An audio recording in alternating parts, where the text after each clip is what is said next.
Hello, welcome to Season 7 of The Horrific Podcast. We're two friends who live in different places but share a love for scary movies. In each episode, we both watch the same movie on our own and then record a conversation about what we liked, what we hated, if we were scared, and maybe even some larger truths about why people watch horror movies in the first place. This season, our theme is the current state of horror. We'll be watching 20 or so movies from the last couple of years, reviewing them like normal, and then also talking about some of the larger trends we see. If you want to see the list and follow along, check out our website at thehorrific.com. Thanks for joining us, and we hope you enjoy the episode. It's pretty crazy how a movie that came out in 2018 had so much news footage from 2020 in it. It's true. When it started in the beginning, I was like, did I start the movie or am I just watching CNN? It was just all those shots, you know, of like the protests and poverty and everything. It's like, oh. It's crazy. It did seem like it was a news broadcast, which is crazy. Even more so in 2020 than 2018. Yep. Who knew? Yeah. But this one, I did not realize that this was a Blumhouse movie. Yeah, so when I realized that it was when the movie started and it did it, I was like, oh, same. Blumhouse, yeah. Okay, cool. Yeah, and we've talked about them a lot in that they're a pretty interesting, or they're let's say a production company that we're paying attention to these days because they are involved in a lot of movies that we consider to be both high quality but also kind of interesting. They tend to take on projects that are not just sort of by the book, run-of-the-mill horror. They tend to have other elements that, you know, either it's a weird story or, you know, something that just makes it worth paying attention to. And so it was exciting to see them. But then I noticed in the credits, it was produced by both Jason Blum and Michael Bay. Oh. And I think that this movie is basically exactly what you would expect based on that information. That makes perfect sense. Perfect sense. Yeah, that's crazy. Well, and to explain why we didn't realize, I think that was Blumhouse was the way it went down was we were gonna watch this movie earlier in this season, and it wasn't available. I think, or maybe it was only to buy or something, and so we held off And then we realized that it is available now, and so we decided to watch it. So it was like when was that? Like Tuesday or Wednesday this week? Yeah. Into Sunday. Yeah, and we've done that a few times where, like with the new Child's Play, where initially when we were going to do it this season, it was only available for purchase through like some Amazon Prime add-on, and I'm not about that life, so we skipped them, and now that we're kind of coming up on the end of the season, we were going back through and catching up on some of these that we missed. Right. So, yeah. But yeah, I will introduce it, and then we can get to it. Sounds good. In 2018, Universal Pictures brought us The First Purge. This movie was the fourth film in the Purge series, but it tells the story of how the Purge event first came to be. It fills in some of the background on the new Founding Fathers and outlines how the event started as an experiment on Staten Island. The story follows various characters fighting for survival. This movie was made on a budget of $13 million and brought in over $137 million at the box office because this franchise prints money. It can finally be rented for streaming on Amazon Prime Video. Beautiful. So, with this movie, did you know that this is the only one where it hasn't been directed by James DeMonico? No, I do know that, but only because I pulled up the Wikipedia page when I was preparing my intro. DeMonico is his name. All the others have been... It was created by him, but directed as well. This one was not. But he was still involved with like writing this one, wasn't he? I think so. Or something. Yeah, something like that. But they also... It could be one of those things where like, you know, Earth, Wind, and Fire is a writer on a rapper's song because they sample their music. Do you know what I mean? So, because he wrote The Purge, it could be something like that. I don't know. Earth, Wind, and Fire with The Purge. Got it. Yep, got it. And, Do you remember 21st night, September? This is going to be stuck in everyone's head from here on out. You're welcome. Yeah, Jinx. Don't talk for us podcasts. It's only me. So, as alluded to before, one big reason for the Purge sequels is insane profit that the first film made at the box office. As you stated in your intro, this movie, the print money. You're on Jinx now. You can talk. Okay, thank you. Initial $3 million investment yielded $89 million on the first one. The series as a whole has earned $315.4 million on a cost of $23 million. That's a really high profit. That's absurd. Yeah. Yeah, it's crazy. But the last fact that I have is that this movie is called The First Purge. And last night when we were starting to watch it, my wife said, "What's the name of this movie again?" I said, The First Purge. And she goes, "Oh, well, where is it in the lineup of all the other Purge movies?" And I said, "It's the first one." It's in the name. I had a similar conversation with Sarah because she's like, "What movie are you guys watching?" Because, this, she's like, "Did you pick that or did Bryce?" She's like, "Which one are you watching?" I was like, "The First Purge." And she's like, "Didn't you already do that one?" And I said, "No, we did The Purge. This one's The First Purge." And she's like, but you guys did the first movie, right?" And I'm like, "Isn't there a movie just called The Purge?" And I'm like, "Yeah, that's the one we did." And she's like, "Well, what is this one?" And I said, "The First Purge." And it just never clicked fully. Yeah. It was one of those things where we talked way too long, and it was, and then she... That's funny. Yeah, then proceeded at, "Well, is it scary?" Yeah. I don't know. And then this morning she's like, "What time are you guys recording?" Same time. We always record on Sunday morning for the past 5 years or however long it's been. Anyway, yes, this movie. Oh, also, I wanted to circle back on something. Just for the record, when I say whoever it was that brought us this movie in the intro, I'm always talking about the distribution company, which for the most part is going to be different than the production company, which in this case was Blumhouse. So I said Universal Pictures, but that's because they were the ones who handled the distribution of the film, which is more after it's made, bringing it to market. Yeah. Whereas the production company, oftentimes there's more than one, and they are involved with the actual, making of the film. And so, everything from visual effects to building sets and all that stuff. So. Yeah. Yeah, but that's all the facts that I have for this movie. Yep. That I found were real. This movie there's if you guys get bored, you should just go to IMDb and read the reviews, but also read the trivia about it, because I actually found some of them pretty funny. Like blatantly made up funny or just ridiculous? Yeah, both. Nice. Yeah, both. It was like the first time I was ever when I was looking up facts, and it was just it was almost like sass in there. So but it was also like a lot of these were being they were wrote after or before the movie even came out. Yeah. And so one of them, despite the fan theory and speculation that President Charlene Rowan Elizabeth Mitchell would be assassinated in this film, leaving Minister Edwin Owens to ascend into presidency and for the annual purge to resume, this theory was proven to be false once it was revealed that the film would be a prequel.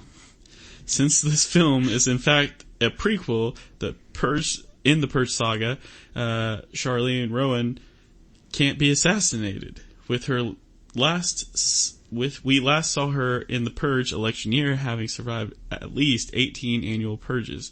The end of the film showed her to have succeeded in becoming president.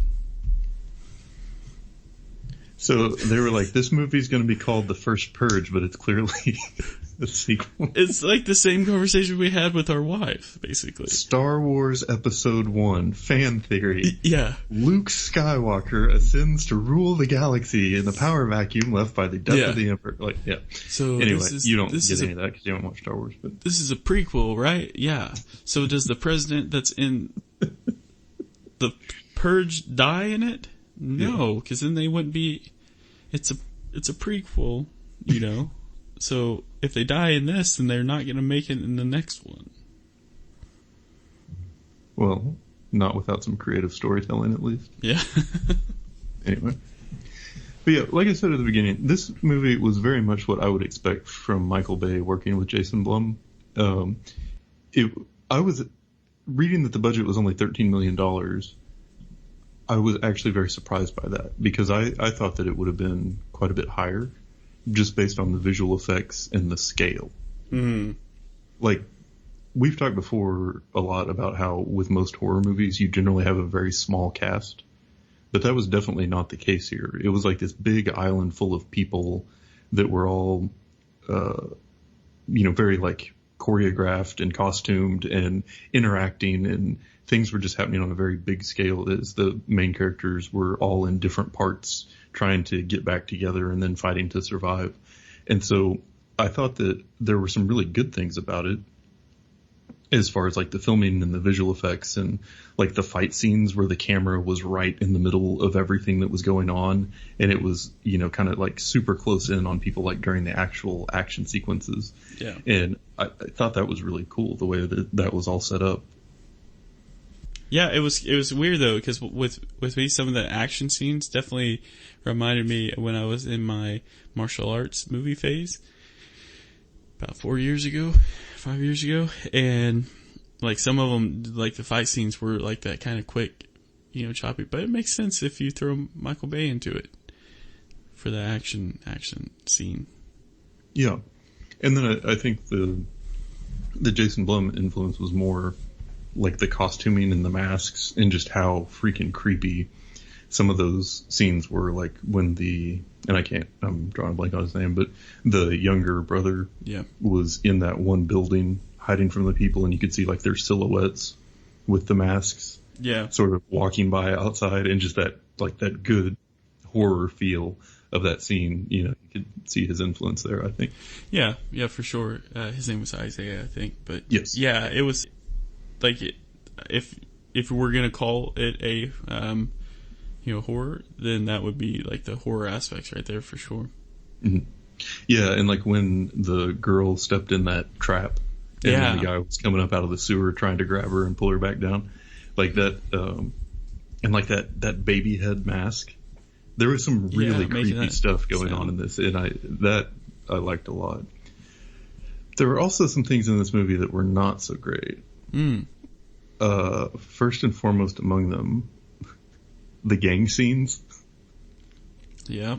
It was like a Hollywood writer capturing life on the streets in a very shallow caricature type way. Well, yeah, it was the equivalent of someone smoking a cigarette that doesn't know how. Right, yeah. It was awkward. Like, anyway, there were a lot of moments where I just died a little on the inside because of how awkward and clearly unnatural the dialogue was. Yeah, it was for sure. Yeah. The dialogue alone kind of drove me crazy, but you get used to it when you watch as many horror movies as we have. Yeah. You definitely get used to that. However, it was just like there was just some, I don't know, there's some scenes where it was just like, I don't really understand what's going on here or how, I don't know. It was kind of frustrating to me. So the thing with this movie, well, I won't get into it. I just feel like with a lot of it's weird because like with Blumhouse involved and with the smaller budget, I wouldn't really expect this as much. But I feel like there are certain things that a big budget Hollywood like blockbuster type movie is sort of required to have. And I feel like this script was tried to be massaged into that and they didn't always like close all the gaps. So I didn't feel like they ever like fully established what the relationship was between the main characters. Yeah. And like you were supposed to know that they all had some sort of affection for each other, but you didn't really understand why. And then what did they call him? Skeletor. What? Yeah. So it was like, well, we need like a really big badass supervillain that everybody should be afraid of. It's like, okay, well, they did a good job. I mean, he was creepy, he was scary, he was crazy, and is out there murdering people and stuff. And then they even set it up for him to be like in the apartment waiting for them at the end, and like really going horror with it. Yeah. But then he just ended up being the thing that distracted the bad guys long enough that they could actually survive, which kind of totally defeated the point of everything they built up around his character. Yeah. So it was, I don't know, it was weird.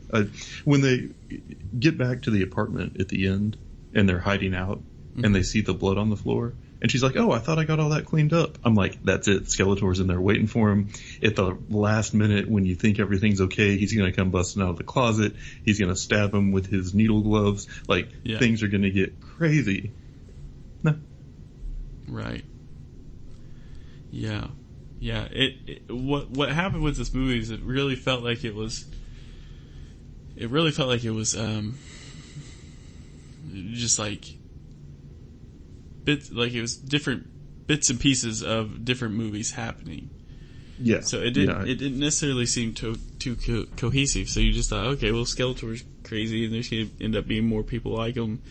And then you find out that the bad dude who works for the government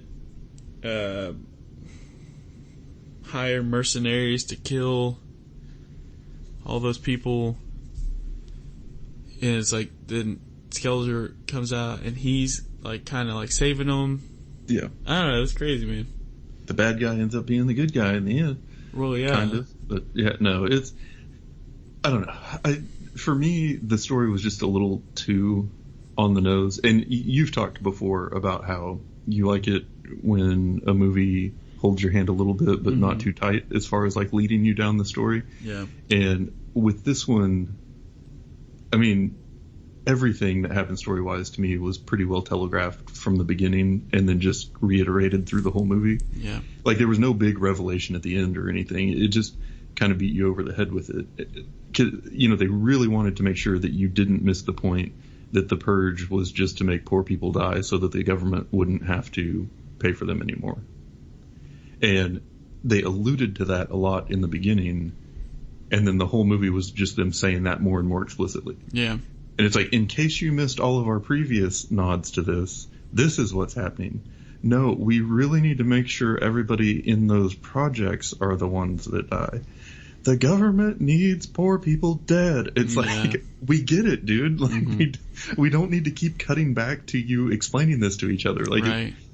I don't know. To me, that was kind of a weakness, because those scenes where they were breaking the action on the island was like a drop in intensity. And so for like being a horror movie, what you want is that intensity, and you've got a great setting for it, and then you're just breaking away for something that feels totally unrelated, just on like an urgency perspective.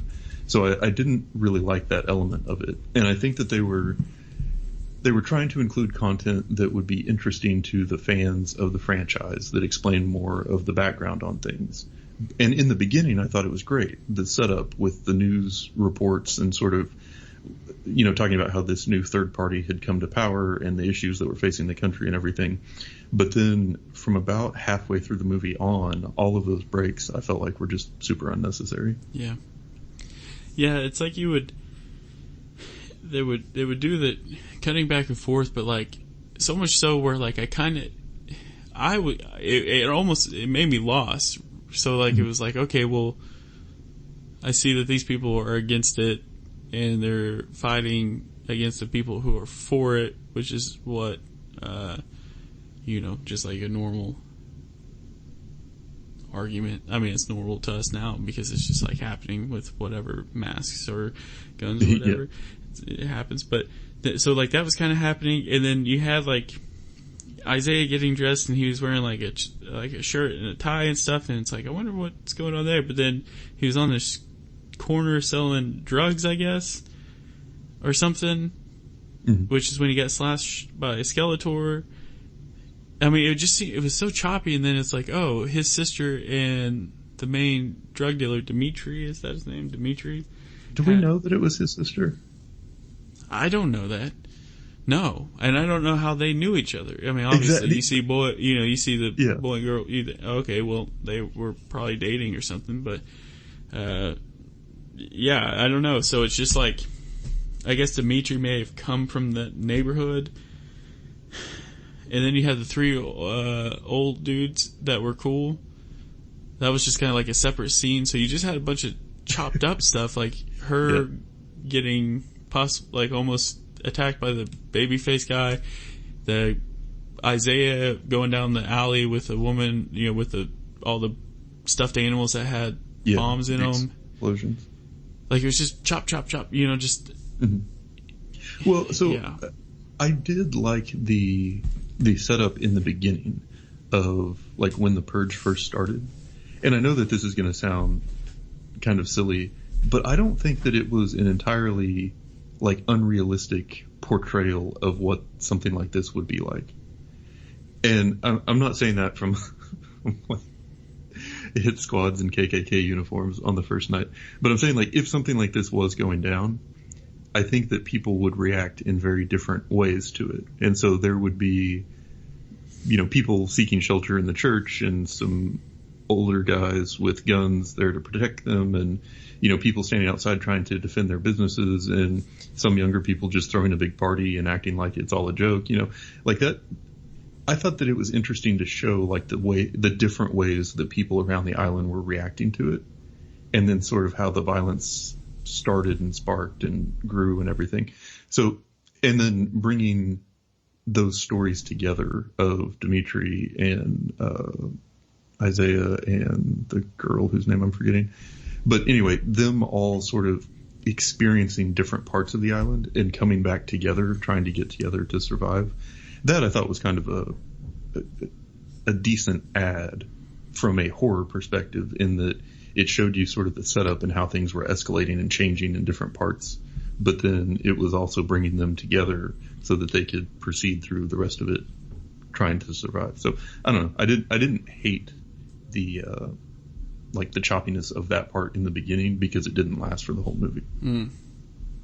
Yeah, I definitely see that. I guess if you're going to explain what's happening, I guess. But when you have the choppy though, it's like you see like this scene go on, kids running down the alley, her with the baby face, but then it's like cuts to the two bad people for whatever that company was, or whatever. The doctor and chief of staff. Oh yeah. Like it cuts to them. Yeah, it cuts to them, and they're like, now all of a sudden they're frustrated that bad's not happening. I don't know. It's just like cuts to them, and it's randomly like they're pissed off. And you're like, I can kind of see where this is going. Like, you guys are the bad guys, we get it. But exactly. But then I don't know. It was just strange. I don't know. Yeah. And then it was like, did I miss something where, like, I realized that they're actually getting paid? Everyone's getting paid to do this, and the crazier stuff they get, they do. Yeah, so they were offering financial incentives for people to stay on the island. Right, but that was kind of like you kind of figure that out when Isaiah signs up, right? Yes. Yeah, no, so you know that from early on. And then they are offering bonuses for people who are violent, basically. Yeah. So the premise is, if you stay here, you get $500, but if you actually go out and commit a crime, you get paid more, which is a silly premise. You know who we'd be in this purge if it was you and I? We'd be the random kids that are just lighting fires on cement streets. Like throwing Molotov cocktails, but like not destroying anything, but just lighting fires because I've said too much. I'll just walk that right back and transition to... I just thought it was funny because you have like this murder and all this stuff happening, right? Yeah. And that's pretty crazy. And then all of a sudden, like you have a group of, younger kids, like it seemed like kids, all wear masks and like they threw fire and they like cheered and ran off. And you're like, what is going on? Yeah. Not burning buildings, just lighting a random fire. Yeah. Yeah. Self-contained. Totally safe. Non-destructive. Yeah. But talking about like who we would be in this movie, I wanted to bring back a segment that we've not done in quite some time. And that is our good old friend, the movie MVP. Ah. My movie MVP for this movie was the old lady in the church. Because she snuck out during that boring sermon and found a flask and then brought it back and was taking shots with her friend. Praise Jesus, man. And then she says, it tastes like old man ass. Don't ask me how I know. Yeah. She's got some sass. Yeah, that was beautiful. It was a beautiful scene. That was the thing about the movie. It definitely had some scenes where like you were laughing, Comic relief for sure was another one of those like kind of like, oh, this is a Hollywood movie. That means there has to be laughing in the middle of the horror. Yeah. Yeah, so you get that. I don't know. It was strange because it was like I think that was Dolores was her name. But coming out with the flash. But it was just strange because it was just like it catch you off guard. It caught me off guard, like some of the things they were saying, like at the end, towards the end when like it's fixing to go down and Dolores pulls out a big gun and they say it's not going to go through their body armor, which I'm just saying whatever. But she said, well, it's better than hitting him with a spatula. And I was like, that's very clever because they just gone through their kitchen utensils and stuff. But I thought that was pretty funny. Yeah. Yeah. And I really enjoyed like the ending sequence in general. Like it kind of reminded me of that part in 28 Days Later where Cillian Murphy comes back to the mansion and lets the zombie loose and attacks everybody. Mm-hmm. But like that scene where Dimitri cut the power in the building and then was going after you guys, like that was pretty badass, I have to admit. Yeah. Yeah. But again, that didn't feel super horrific. You know what I mean? Like a lot of the movie definitely felt more action than horror. And I think it had some decent horror moments, but for the most part, it kind of was more of an action movie. Yeah, it was absolutely. I wouldn't even categorize this as a horror. I feel like it's, I just wouldn't have categorized it as a horror. It didn't have that. I mean, you had people hiding in that suspense, but at the end of the day, like it was just, I don't know, it just wasn't. That's just my opinion. But the really cool thing about this movie was, I really enjoyed the soundtrack. Oh yeah. Yep.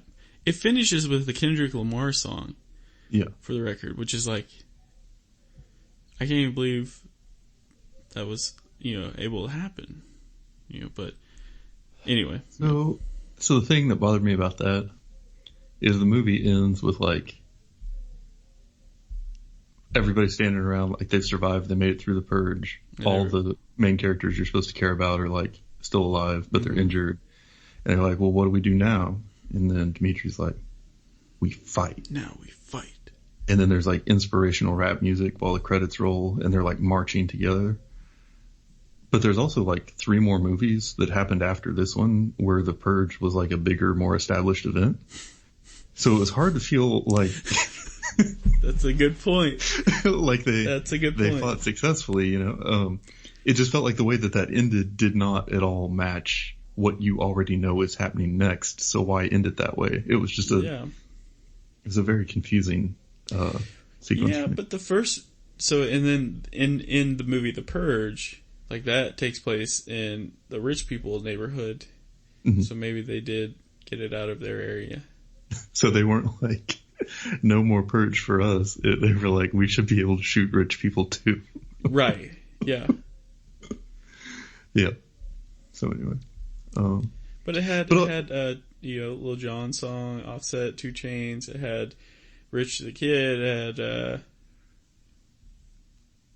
Ray Shremmerd. I don't know who that is. Had a bunch of rap songs that I actually enjoyed. Not enjoyed, but I don't want to say I technically enjoyed them.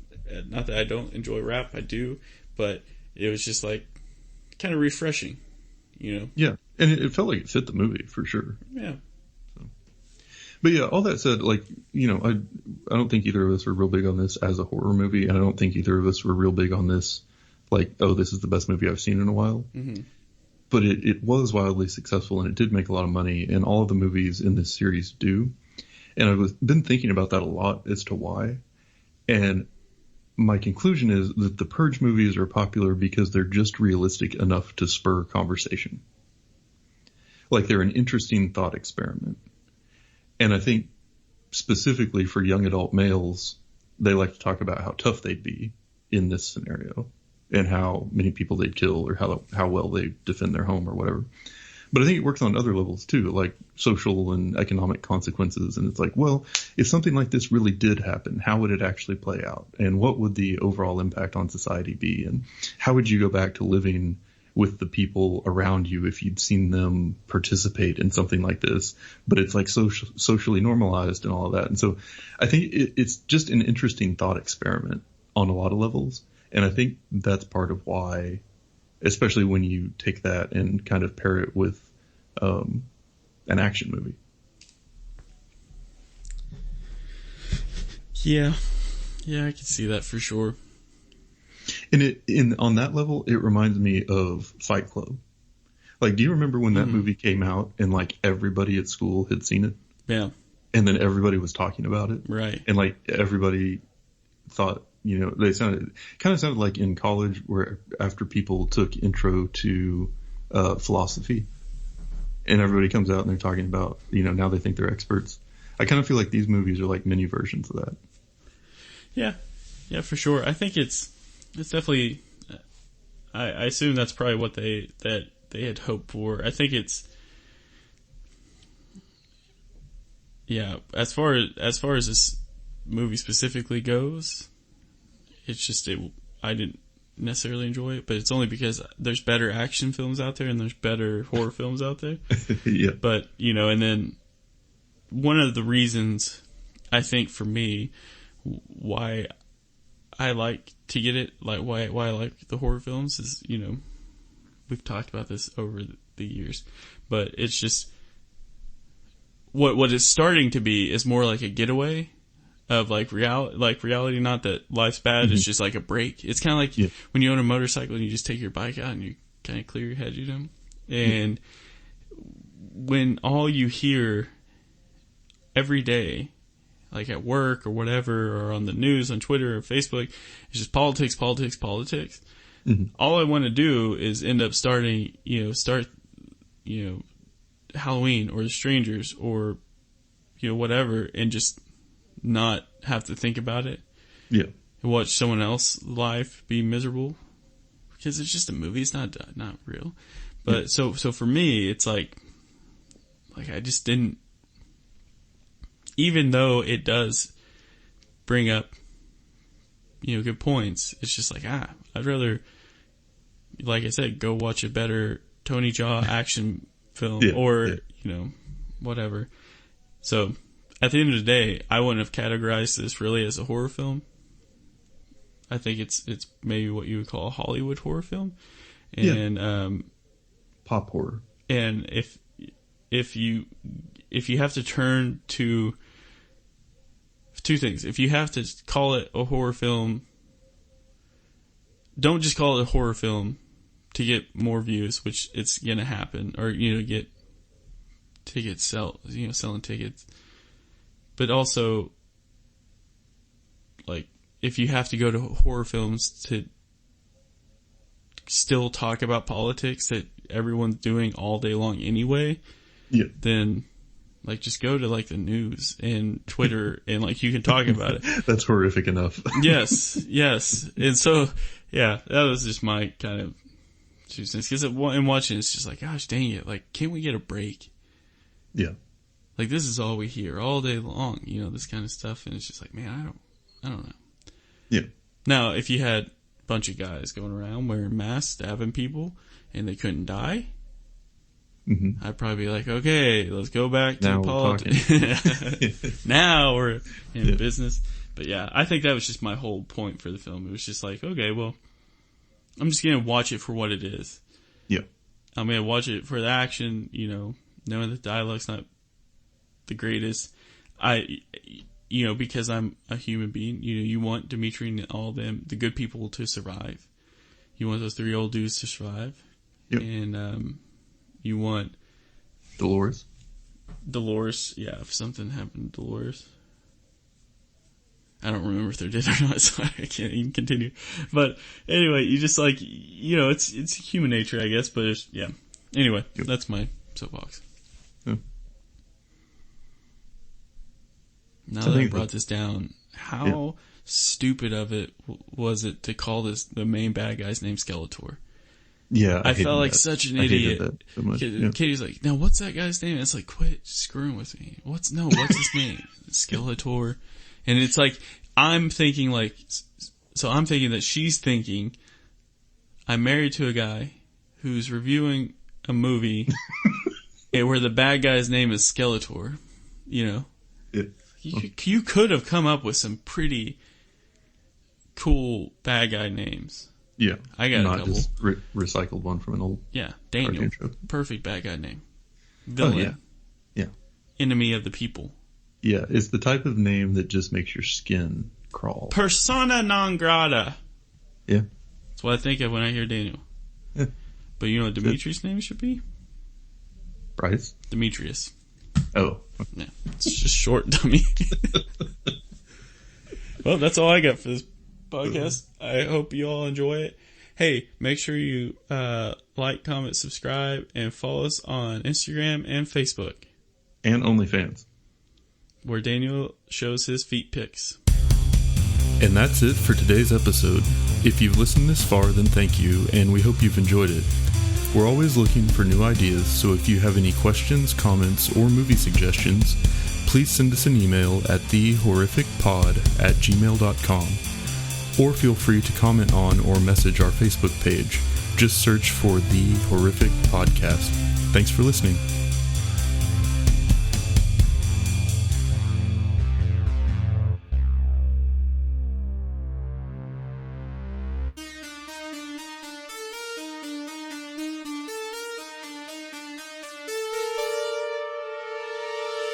So when you said Michael Bay earlier, I was thinking Michael Moore.